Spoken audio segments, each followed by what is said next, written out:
I am Bernice Dyer-Regis, and I invite you to share the next few minutes with me as we explore the unresponsiveness of curricula in relation to older adults in their quest for lifelong learning. This presentation is based on my doctoral thesis of 2010. The issue of lifelong learning and older adults is gaining attention internationally. A UNESCO 2004 document reported on the Asia-Pacific Regional Forum for Lifelong Learning.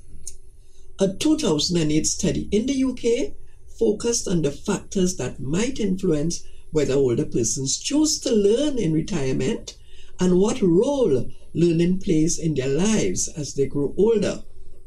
While in the US, the American Council on Education published a document drawing attention to the benefits of lifelong learning for older adults' health and cognition. Also concerned about lifelong learning issues pertaining to older adults is the Twin Island state of Trinidad and Tobago, an independent state within the Commonwealth of Nations. Trinidad, in the southern part of the Caribbean Sea, is the second largest of the group, formerly comprising the British West Indian Islands, while the sister isle of Tobago is northeast of Trinidad. The total population of Trinidad and Tobago is 1.3 million, with male life expectancy of 72.3 years and female 77 years. Now, since 2007, this Twin Island state has been experiencing the phenomenon of population aging. That is, 10% of the general population is over the age of 60. This figure is estimated to reach 20% by the year 2025. Now, persons who are 60 years and older today would have had their formal education during the colonial period, when the country was under British rule. The educational opportunities that were available then would to a great extent influence the pathway followed on their lifelong learning journey. The majority of those older than 70 years today were very unlikely to have attended secondary school. And for the vast majority of persons who are 80 years and over today, university education would have been just a dream.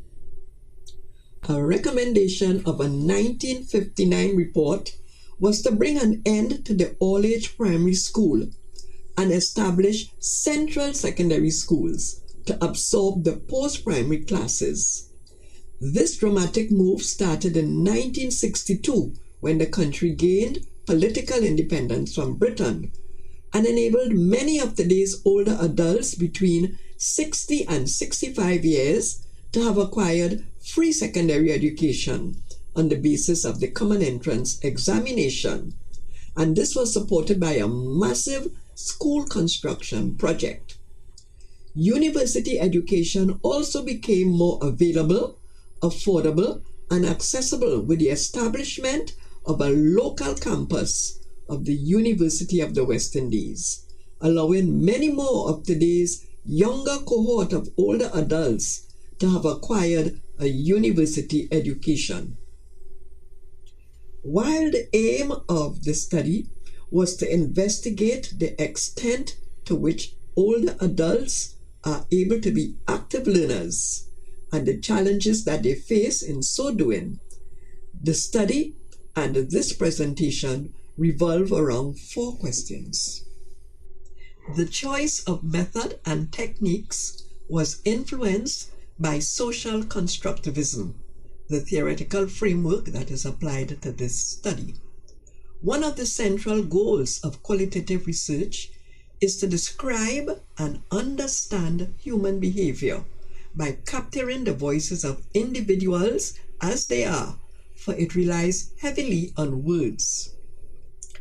5 key informants represented 4 government agencies and educational institutions that provide lifelong learning opportunities for older adults.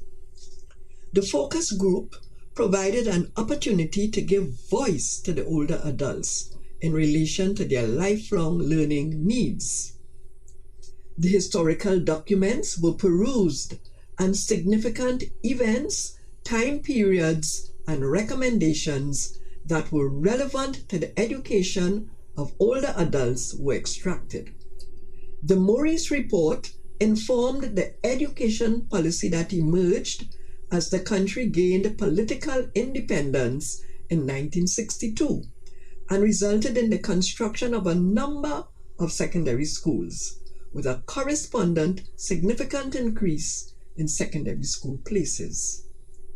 The inclusion of some practical form of handwork has had an enduring impact on the older adults' lifelong learning interest to this day, as was revealed in the focus group sessions.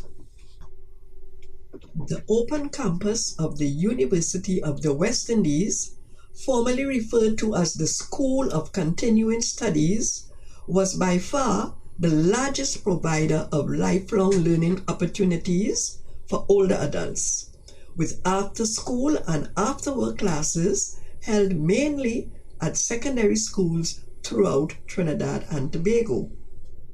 Ministry of Community Development courses are offered at community centers, while Ministry of Education adult education classes are held after school at elementary and secondary schools.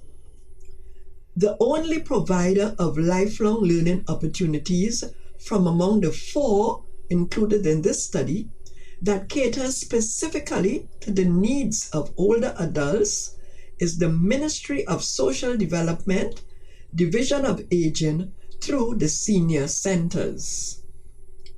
The way children learn is different from the way adults learn. Therefore, teaching methods should also be different. My application of Frere and Habermas's critique to the situation of generic programming is that the government ministries and the educational institutions, as powerful, dominant groups, exert power and authority over disempowered groups such as older adults. Those who are using their newly acquired marketable skills are not merely ensuring their financial security, but are also contributing to national development by taking their places on the labor market. One such example of using newly acquired skills for role substitution was reported by one of the focus group participants, a retired school principal who has since turned to home gardening.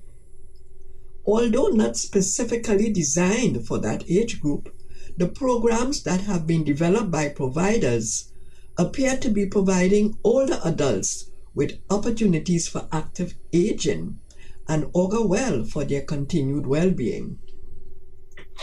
The overwhelming and unanimous responses of older adults in relation to their lifelong learning preferences were computer literacy and steelpan playing.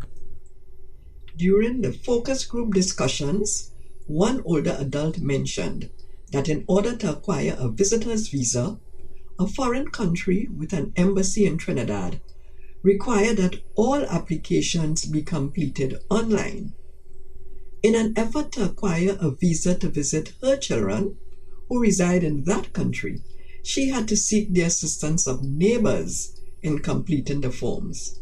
Therefore, being computer literate is a form of empowerment for older adults. Some of the reasons that older adults gave for preferring to be with their age group are that young people perform tasks quickly, learn quickly, and older ones are left behind. Also, with their own age group, their thoughts might be on the same level. One even stated, "I don't want to be with young people who feel that they know it all." The older adults also expressed their preference for learning to play the steelpan. Today's older adults, especially females, who would have been in their youth during the dark Steelpan history period would not have been allowed by their parents to associate themselves with a steel pan or a steel band. Today, however, steel pan playing is now taught in music classes at schools. There is a junior as well as a national steel pan festival and a carnival steel pan competition. The steel pan logo can be found on the Trinidad and Tobago dollar bills, on most souvenir items, and until recently on the body of the national airline. In answering this research question, the views of older adults were elicited in the focus group sessions, then juxtaposed against the responses of the key informants. When asked if they had ever been approached by any of the providers to ascertain the type of program in which they would like to participate, their general response was a resounding no. Intersectoral approach to program planning and delivery is becoming increasingly popular, particularly so in light of the current economic downturn. The multi-sectoral approach between government and non-governmental organizations is also a prerequisite for funding some programs. Vision 2020 outlined the national strategy that would guide this country to becoming a developed nation by the year 2020, although the key informants representing government ministries did not all state that they were so guided. The dissonance between what is being offered by lifelong learning providers and what older adults prefer may be due to the fact that the programs are not informed by older adults. Providers are therefore unaware of their needs, such as their preference for programs to be offered in same age groupings as against the current intergenerational approach. Older adults, therefore, need to be given a voice through their participation in curriculum design. As I end this presentation, I hope that you will be motivated to advocate for greater responsiveness of curricula so that older adults can continue to pursue their lifelong learning dreams. Thank you for viewing the presentation.